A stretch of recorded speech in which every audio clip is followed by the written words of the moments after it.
Hello, everyone. This is host of Get Inspired with Dr. Barb, Dr. Barbara Vocatus. Welcome, our wonderful audience, whether you are a teacher, parent, or maybe a teen who would like to learn a little bit more about what's going on in education and what cool things happen in education and what fabulous guests we have on the show, because I don't just interview people who are in the classroom doing wonderful innovations. These are always welcome here, but there are also other cool personalities, people who can contribute to making education better for children, because this is about children and teenagers, how they experience education. And sometimes they don't experience it in a very well empowering ways, I think, from my own experiences. Today we have someone really special on the show. He will share with us, at least I hope, one of the strategies, one of incredible strategies that he mentioned in his book, uh, for either a third grader or fourth grader or fifth grader who could, after hearing the strategy, immediately implement it and become more empowered third grader or fourth grader or fifth grader. Or maybe if this is a teacher, I'm sure, could share the book with their students and the parents. And if you are a parent, you will learn at least one strategy that can be implemented with your child that will make their fifth grader grade fourth or third maybe even more smoother. That's what I think that the big goal of the book was. And I just love the concept of the book. We'll be talking a little bit more. Welcome, Dr. Todd Feltman. Thank you so much, Barbara. You're very welcome. And now we have to tell our audience a little bit about you. You are elementary and middle school intensive reading interventionist. Sometimes the names are different for this kind of role. It could be literacy specialist, reading teacher still, right? So there's Yes. all different ways. Now, Todd has spent over 25 years working in New York City elementary and middle public schools and local independent schools. So you've seen it all, like wide range. And he has been a classroom teacher, specialty writing teacher. I like that, specialty, mentor teacher, literacy coach, and an assistant principal. So you went all the way to administration. Yep. And you also an adjunct assistant professor in childhood education and literacy at Hunter College. And Todd also taught children's literature, teaching developmental reading, the art of effective teaching, and the student teaching seminar. Todd wrote a fabulous book, and I'm going to show it to our audience. And the title of the book is Transforming into a Powerful Third, Fourth, or Fifth Grade Navigator of School Success. Navigator. Yeah, because you have to navigate through good times, not so good, and it's cool to have some strategies in order to navigate. That's for sure. So I love the book concept a lot. And Todd believes passionately that students can become powerful navigators of school success. They can take charge of their education. Right now, as we speak, many of these kids don't think so. Probably, they probably think I'm stuck. And especially, as you know, a neurodivergent group of children, this population is very close to my heart. So many of them don't think that way, right? They don't think that they can become navigator who can take charge of their education. So there is a lot of hope as far as your book goes. But what's interesting about Dr. Feltman, he has 3 master's degree. And now you won because I have only 2. Thank you. Thank you. So this is pretty impressive, I have to say. So one is in childhood education, one in literacy education, and one in school supervision and administration. Well, no wonder, because you've done all these roles. He has also received his doctorate in urban education from the Graduate Center at the City University of New York, of course. And his dissertation examined the gender achievement gap in reading and writing of fourth and fifth grade boys versus girls. And that's very interesting. But this is not all about Dr. Feltman. He has bachelor's of science in hotel administration. Probably nobody expected that. From the University of New Hampshire, and he worked at the Mark Hotel in New York City for over 3 years. When was that? It was before you became the teacher?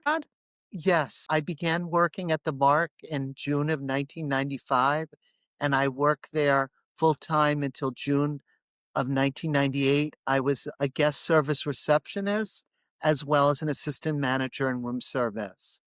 And I'm confident that that hospitality background helped me become a stronger and more personable educator. Wow. So nothing's lost, right? You didn't waste that time, the studies, and also the time spent working, I mean, for 3 years. But why the switch to education? What made you make this move, so to speak? Maybe we want to know because that's very interesting. Okay, so throughout my years working in the hotel industry, I love the experience. But in my heart of hearts, I wanted to become a teacher because as a student in elementary school, I was very fortunate to have some wonderful teachers who really supported my learning, who went the extra mile and made the learning meaningful. So I wanted to give back to society. I wanted to help empower our students to be successful in the classroom and build their confidence and help bring joy to their learning experiences. So while I was working at the hotel, I was fortunate I got a 3-month substitute teaching position in a third grade maternity leave at a Jewish day school. Before I got hired, I did a demo lesson incorporating my hotel experience, and my future students loved it. And those 3 months really secured my belief that I wanted to teach. So even though I like the hotel industry and I still like doing it, I knew once again to reiterate that I wanted to go into teaching. Wow. But it's really so incredible how you were still not kind of like I'm forgetting about my hotel experiences, but you were definitely trying to bring these experiences, right? To make something useful out of them and bring them to teaching. It sounds like two totally different disciplines, that's for sure. Yes. But I have to say, I have to ask, what was one thing out of this experience of working in the hotel that actually really helped you with teaching that you could really bring to perhaps interaction with students or maybe with adults in the school? What was like one thing that was really helpful? Okay, so I'll share a story and then I'll fully answer your question. So, just like in the classroom, we have students who are challenging. We Yeah. might have parents that we have to really craft our conversations correctly to make sure that they get the full message. We also had tricky hotel guests, and we would put on the registration cards of certain hotel guests the acronym HWC. And HWC stood for Handle with Care. So we knew when those guests arrive at the front desk that we need to go the extra mile to really fully listen to them, to make sure we met their needs, and to make sure that we were a problem solver. And as a result of doing that, like to think of some of our students as having those labels put on HWC. They don't know it, but the educators know that when we come across these students, we need to really be very positive. We need to build on their strengths and we need to like really listen to what they have to say, just like we would do with all students, but really connect to their interests and find a way to help them find school to be a joyful and successful place rather than a place that they dread going to because they feel negative about different school experiences. Wow. I have to tell you that uh, really impressed with the hotel industry because, yes, they sort of came up with the label of handle with care. but it's not really a label. It just means handle with care. Handle with care means just be careful. Just make sure that you go an extra mile figuring out what's going on, what the issue is, what the issue has, this particular guest has. And as you know, in school industry, so to speak, business area, um, it's not like that. Kids are actually labeled. They are labeled as well, special education, autistic. They are actually labeled, and there is research that says that labeling children can lead to teachers kind of thinking of themselves of them a little bit not with such high standards. I mean, there's research that points to these findings, so it's not something that I'm just making this up. But here, the hotel industry, they don't come up with labels. They just say, well, we have to handle this person with care. We have to find out what's going on and figuring it out. This is our customer. This is our client.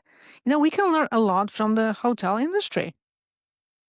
Yes, for sure. That's absolutely amazing. I totally did not expect it, but that just means that they know what they're doing there in the hotel industry. And do they still have this kind of practice, or they change their ways? Or maybe you don't know because you're not working in this industry anymore. I don't know. They might have changed it, but the another big takeaway from the hospitality experience is just making everybody feel welcome. We know from the movie Beauty and the Beast and the show, there's a classic song, Be Our Guest. And I think it's really important that every student that walks into a school building gets treated as a guest with the utmost hospitality, that we're there to cultivate their knowledge, to build on their knowledge, but create a place that they feel welcome and supported and they feel listened to. I just absolutely love it. There might be a clip from our chat because you probably did not expect it, but I just think that again, if we widen the horizon from which we can learn how to improve education, I think it will do us better because there are other industries that do something. It's not the same, but we can learn so much from them. So staying in the educational silo really, it's not going to do much to us, I think, right? For so many years, we've been trying reform education. Where did it go? We know it didn't really Right. go as far as it should have for children, really, because that's what this is about. Now, Todd, if someone listens to us, parent, teacher, maybe someone from administration too, and what do you think they could expect if they purchase this book and give it to their daughter or son who is in third grade, fourth, or fifth? What kind of change? What do you think they might expect from someone being able to read it? And we have to show to the audience that this is very user friendly. It means that actually kid who grabs it will be able to see very easily and in a very short form explain strategies. They will have some space for illustrating even, and who does not want to illustrate or doesn't like illustrating in elementary school? Even this is more intermediate, but still helpful notes. So gives a child opportunity to reflect on that. And so we just want to tell everyone this is don't be scared that the book is thick, but it's very user friendly. It's actually for the child. It's meant to be. So what can they expect, such a third grader, from working on that book? Because it's a little bit like you're reading it, but you reflect on it, right? You interact with it. Yes. So, first of all, thank you, Barbara, for introducing my book so well. So, within this book, there's 100 strategies that third, fourth, and fifth graders can use to take charge of their education. The way this book is best used is if the students spend time reading the book from start to finish, but each week they practice 2 or 3 strategies that they can internalize and that they can see the use of them. Each strategy is followed by a rationale because our students ask questions. Why is this strategy going to be helpful? The strategies also, as Barbara mentioned, have a place where students can draw. They can also write notes, and they can also reflect on the strategies. The strategies, if an educator is introducing them, should be modeled and students should have an opportunity to practice them. These strategies were collected over several years, and these strategies are based on the notion that we know that educators work very hard, administrators work hard, parents work hard to set up their students or their children for success. But these strategies are deeper than that. These strategies, I want the students to be able to own and utilize and just really be successful with them. Within this handbook, there's also each chapter begins with a story and ends with a story. There's two characters in the book that I created called Powerful Pencil and Successful Stapler. They are best friends, they are classmates, and they are ambassadors. And what I want the students to be able to do is to really practice these strategies, understand the purpose. I'll go into what one of the strategies is in a little bit, but really be able to own the strategies and really see the benefit, because all of our students come in with strengths into the classroom, and these strategies, as Barbara mentioned, are going to help students take charge of the education from the beginning of the day until they go to sleep at night. Wow, well, that's quite a promise for the book, and I totally believe it because I've seen how again user friendly, child friendly they are. I know that you are going to mention one strategy, but if I may, I like this one strategy 32: avoid passing notes in class. Uh, for an average kid, the question would be like, why not? Right? I mean, what's the big problem? And you explain here it is a distraction to instruction and learning. The note can hurt the feelings of a particular student, several students, or the teacher. So I like this attention of what you do, is it kind or not? And passing the note might not be a very kind act. And you explain it why. And also a helpful reminder, if you are caught holding a note, the teacher might require that you read it out loud. And you might not like to be told to read it out loud. So I love how it really gives some reasoning to the kid, like why you shouldn't do it. It's not like you can't do it, but it's this explanation why it would not be advisable to do it. And here are the reasons. And also a lot to do with teaching kindness. That's what you want to teach in school. And it's not always easy to teach kindness in a way that's not like generic and just says, well, we have to be kind. So I really love it. And which Thank you. strategy you're welcome. Which strategy would you like to tell us about? Of course, we're not going to read them all because we want everybody to get the book. Right. So I'm not going to be specific of the number, but I'm going to connect two strategies together. So I'm going to talk about the homework strategy. So as we know, third, fourth, and fifth graders get homework, and we want to empower them to be responsible to get their homework done. It's fine for the parent or family member to remind them, but we want the student, the child, to decide when they're going to do their homework. And what I recommend is they do their homework shortly after they get home. They give themselves a little break, they have a little snack, they play a little bit, then they get their homework done. If they're in an after school program at school and there's an opportunity for them to complete their homework, then that's important. But it's really important that the child gets in a habit of doing the homework as much as possible at the same time each day. So it's in a routine, just like they have a schedule in school. So once the homework is done, the next issue is that they need to put it in their book bag for the next day. Too often, students will do their homework at home, they have it, and then they get to school without their homework. So it's really important that as soon as they finish the homework, they put in the folder, they put in the binder, they put it in their book bag, and then Whatever else they need to pack for the next day, they can add it to the book bag, except for any refrigerated items that they would have to do in the morning.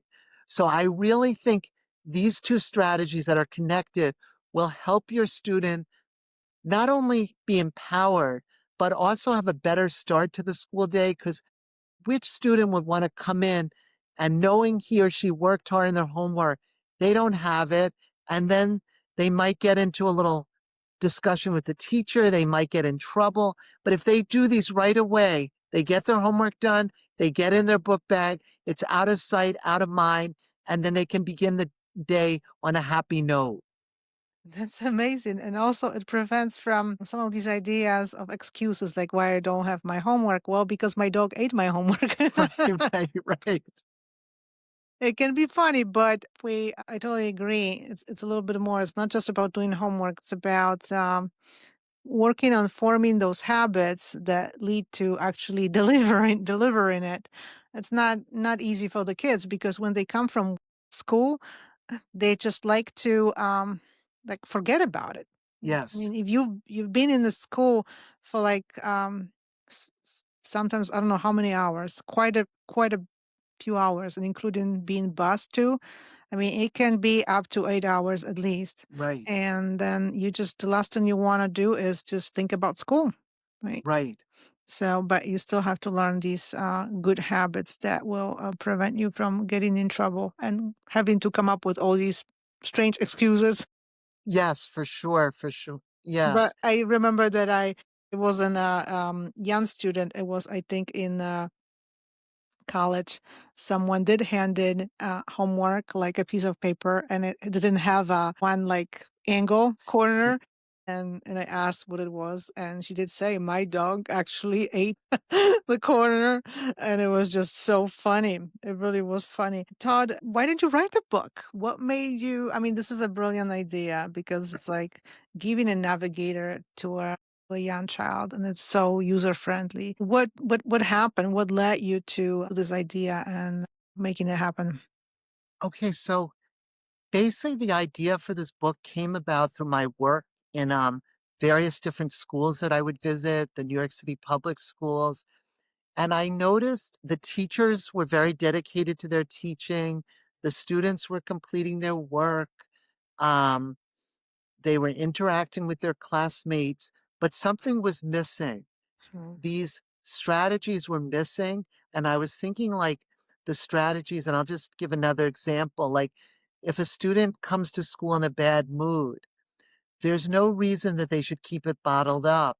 They should let one of the teachers know, that their classroom teacher Mhm. know that they're in a bad mood and explain why and go forward with that. But just getting back to your question, they needed these strategies to really be successful and really take charge of their education.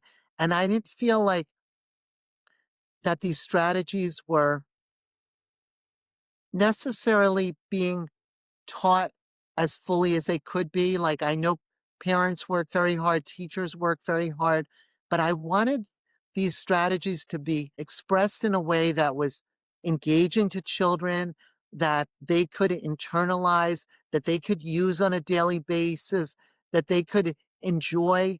And as you mentioned earlier, I wanted to also help with the social emotional learning piece, like really have students know what they could do if they got into difficult situations. For example, too often when another student is bothering a child, they'll just say the word stop.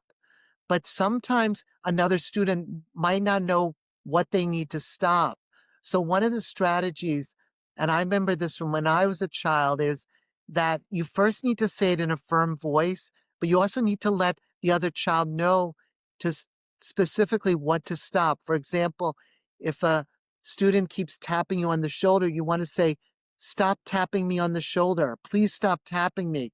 Because that way you're expressing what's going on and the other student knows. But rather, if you just say stop, the other student might not know what to stop. And then I was clear about if the student doesn't stop, then you go to the teacher and you let them know. It's not tattling. So essentially, the premise for this book is really having you as a student turn into a powerful navigator of success, to transform. And you can do it if you read these strategies and internalize them and just practice them on a daily basis.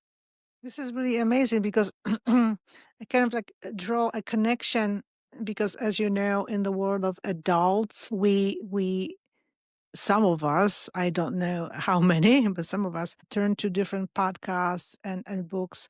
It's all about this self improvement, right? We want to improve ourselves. We want to understand ourselves better, others better, and this interaction between us and others, and how to really function in the world that is the most empowering way for us to function and contribute to doing something good in the world, essentially. But children, what do, right? They're not going to listen to the podcast on self improvement. So your book fills this gap because, like you said, it's like a podcast for for a kid on self improvement in the book, like a workbook form, really. Yes. And also as we know, I think education has been so like separated from mental health and social emotional skills for quite some time. I think again, this book fills this gap as well. So it's a pretty remarkable idea, and I really have to say that I absolutely love this what you've written and just the idea itself. But as we know, idea doesn't mean much until you put it into practice and you actually do it. Yes. And what if you could let us know also what kind of response do you get? Like did you hear from anybody who actually like read some of this?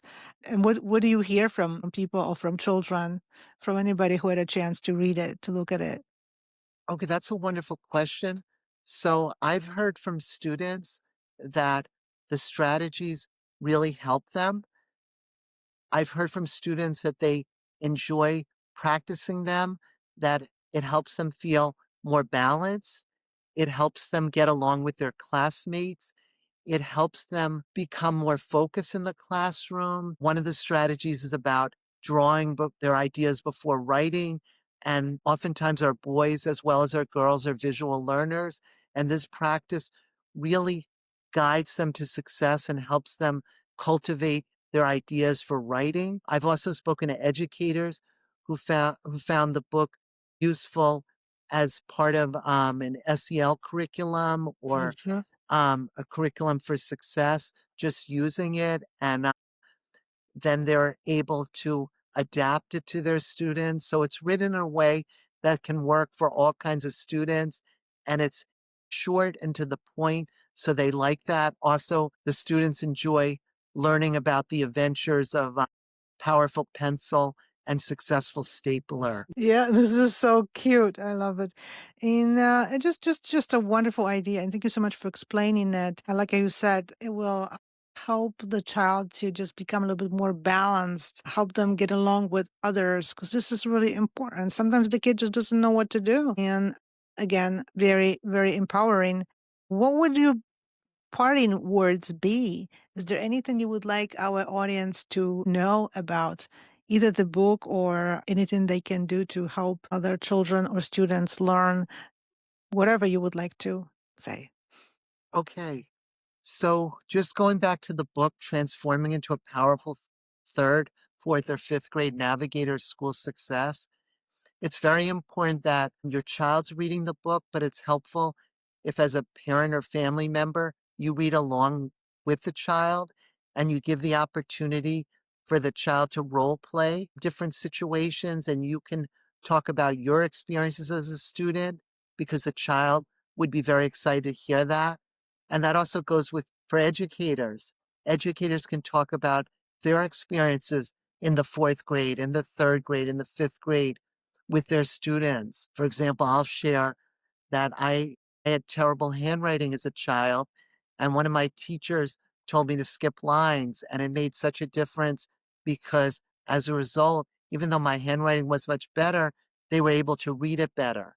So that's number one. Number two, I'm really happy to discuss the strategies in my book with you and help you come up with a plan to help your students or your children be fully transformed into powerful third, fourth, or fifth grade navigators of school success. And I also just would like to talk to you about how these strategies are working and how we can make them work even better.